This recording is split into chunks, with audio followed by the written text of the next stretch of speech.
I am being told that we are ready for our next run. Deathstate, Secret 80% by Roncli. Take it away.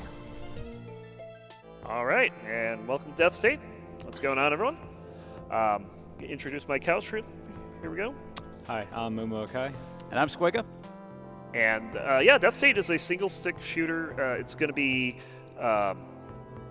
pretty insane. So let's go ahead and check this out. Get in the game in about 5, 4, 3, 2, 1, go.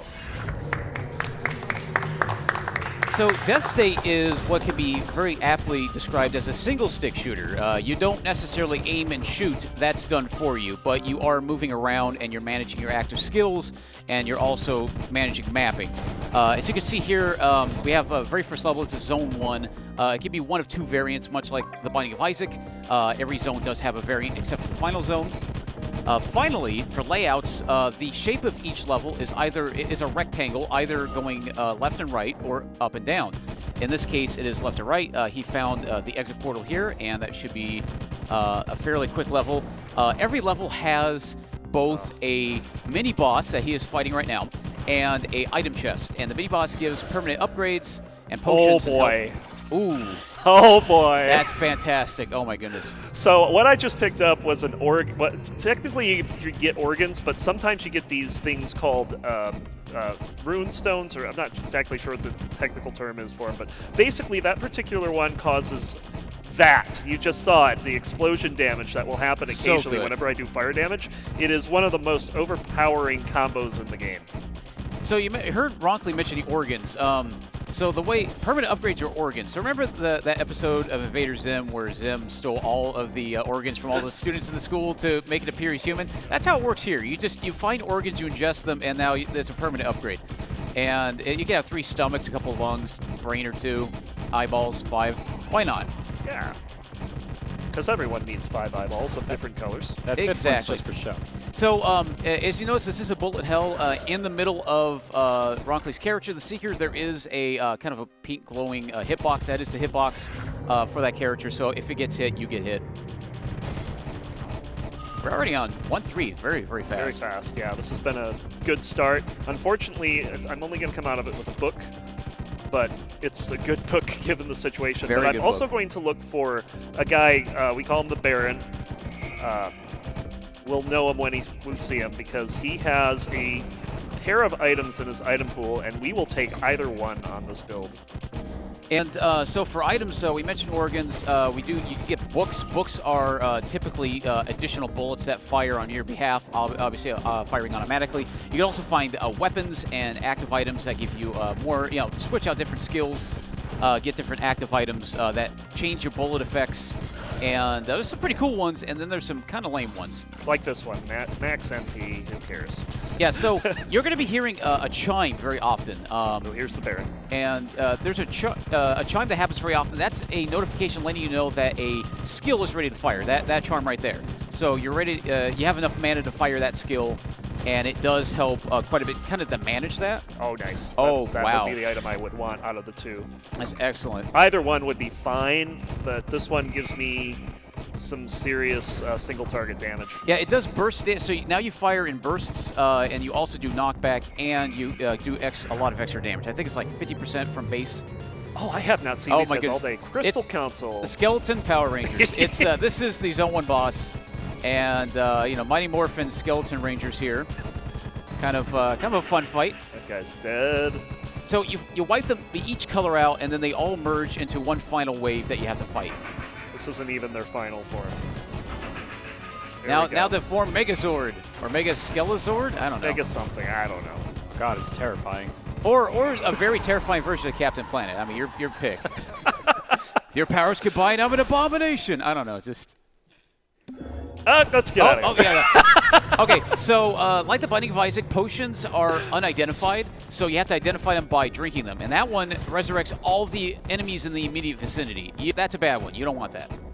It's good to identify it in a case like that. Oh, we just got a really good item. So this item shoots out fireballs, And that synergizes really well with the fire thing I was talking about before. Some of these bosses are going to melt pretty fast. Yeah, so there is a concept called shotgunning a boss. You just go up to the boss, and while you're actively attacking it, you just spam skills like crazy, and you do a tremendous amount of damage. And some of the bosses melt in seconds. Yeah, you're not going to see it too much against the mini-bosses because the mini-bosses are rather dangerous at a close range, but a lot of the bosses have some safe moments where you can get in there and wreck them. Oh my goodness. Very nice. Oh my goodness.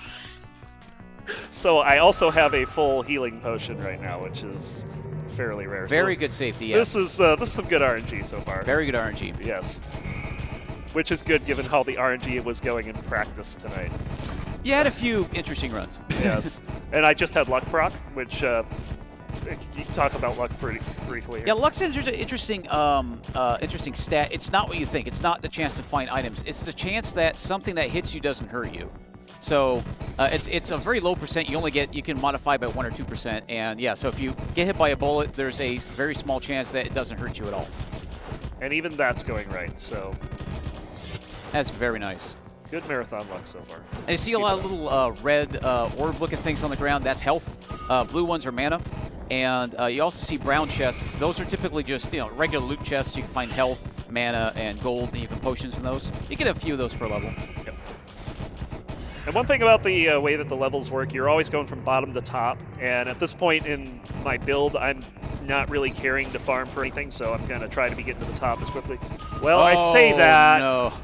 Okay, so this is it's a very rare. this. This is rare. It's a triple boss chest. You get 3 boss items out of it, but you have to fight 3 mini bosses. And as you can see, that got crazy kind of quick. Yeah, it's also already done. It's done. Goodbye. Oh yeah, we'll take that. Oh, the We'll Octillion, take yes. That's an excellent. Okay, so the Octillion does not. The number is a little misleading. It fires 8 bullets. Not an Octillion bullet. Not an Octillion bullets. I think that's just volume 1. There's probably another Octillion after that you need to collect. That doesn't fire bullets though. Yeah, it doesn't. That's worse. But it's a very, very fast and powerful book. It's one of the best in the game. Mushrooms everywhere.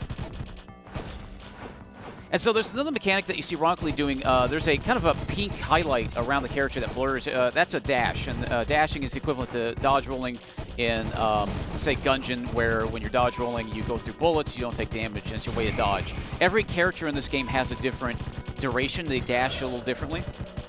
And in this case, the Seeker is the original default character, so she gets the kind of the vanilla stats. You actually got some move speed on that. Okay, this is the worst boss in the game. And I'm going to try to no-cycle him, but I don't think I can do that. He's kind of cute, though, isn't he? Yeah, I can't no-cycle him. I did get him to phase 2 right away, though, which is nice. Nice. This is why he's the worst boss for speedrunning, because he just goes underwater and you just can't hit him for, like, quite a while. It's kind of dumb. There we go, GG. There we go. Took care of him pretty quick, which is really good. That's a face only a mother can love right there. Oh, no. Okay. This is going to be a little bit of serious time here because this zone sucks. This killed a few runs during practice, yeah. Yeah. I'm going to be focusing pretty hard on not dying. I will mention that roncli did open a third eye, which obviously zooms out the map and lets you map very well. And luckily, he's able to find his exit portal very quickly. That is not an exit portal, by the way. That it's not? Was a, that's right. That's the darkness portal, which that's right. It adds another floor to your run, which is not good in speedruns.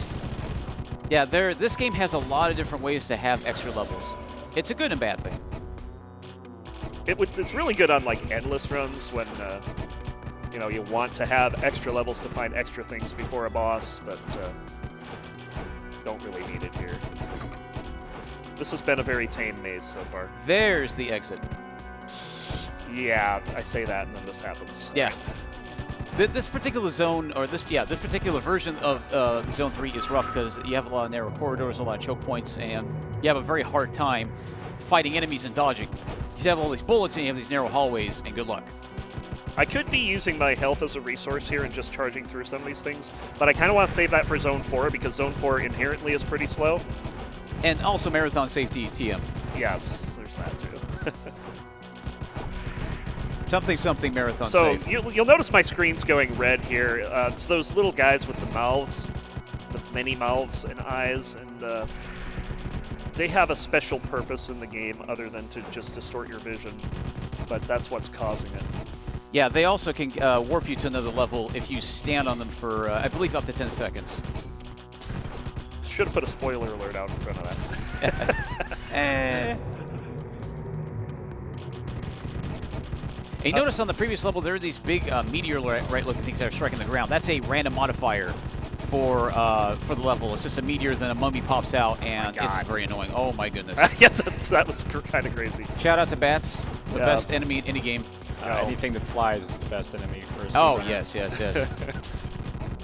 right, we're just gonna find the exit and get out of here. This has been one heck of a maze. It's been pretty fast. Still though, dicey. So. There we go. I would not call that dicey. That was pretty good. We probably on this build, it doesn't really matter who we get. Probably want the rat here, but we got the blob. That's also a face that a mother could love. Yes. Right there. I'm appreciating the sheer size of this lab. The company that made this game, Bread Machine and later Workin' Man, they just put out a new website, and this guy's actually on that website as we can make this for your company. It's awesome. I love it. That's a heck of a portfolio item. Yes. Big old blob. This guy's also the easiest boss in the game, at least in my opinion. It's like just to go around in a circle. And this guy's like the mascot for Nexium. But the reason why I wanted the other guy is because I can shotgun the other guy. You really can't get in there with this guy. He's kind of annoying. I'm like trying to look for an opening and just not finding one. Yeah, it's you can't step on any of that slime, so you take damage from that. So you have to avoid that and then try to get in his That's another face. good item. Very nice. So this item, every character in this game has an ability that they start with, and this one starts with this thing. And that does what's called entropy damage. We're not doing a chest this late in the game. I see another one over to the right. And that entropy damage just got more than doubled. It's very nice. Really, yeah, it's really good. So you might have noticed a patch of color pass over the level, kind of like a stripe that changed the color of the level. It's kind of like, kind of a weird inverted colors. That is, when you're inside of that stripe, you take double damage, but you do double damage. So it can be very strategic in a run, but it's also very risky to take. This is a little faster than I'm usually comfortable going. You know what? We're going to get it because I have that health plus potion. You do. There's no reason to be slow right now. Nice. We'll probably use most of it on this floor, especially if there's like Skeleton Kings. Worst enemy in the game, if you ask me. I don't Combine see two any of the yet, favorite things ever, skeletons and kings. Yes. Could go wrong. Yeah, both. Well, the thing is that there's like 20 or 30 Skeleton Kings on a level, and it's like, how many kingdoms do these skeletons have? It's kind of silly. I gotta pay attention here. Got them heart and a half, and we'll be on the final boss. Ooh. It's fine because we have health plus. Oh, man, yeah. You feel much better. This is the final boss. On this build, he's going to be a super pushover. We're already in phase 2. Yeah, this is... Time is coming up when I hit the exit, which will be in a few seconds. As soon as it pops, which is right about now. That was fast. That was very pretty fast, good. Yeah. Like when I was practicing for this, I was counting the number of sub-15 runs that I got, and I think my best streak was like 3, maybe 4, and that is well below 15, so that's pretty good. Yeah, GG. That was excellent. Yep. I want to give a shout-out to Working Man Games for doing this, especially Peter, Matt, Brandon, Keith. You guys have been awesome. Love the beta. Hope this becomes not a beta soon. And a special shout-out to Aaron Knight, who got me into this game to begin with. I never even knew this game existed until I watched her play it. So thanks for getting me into this. This has been a fun game. So that's it.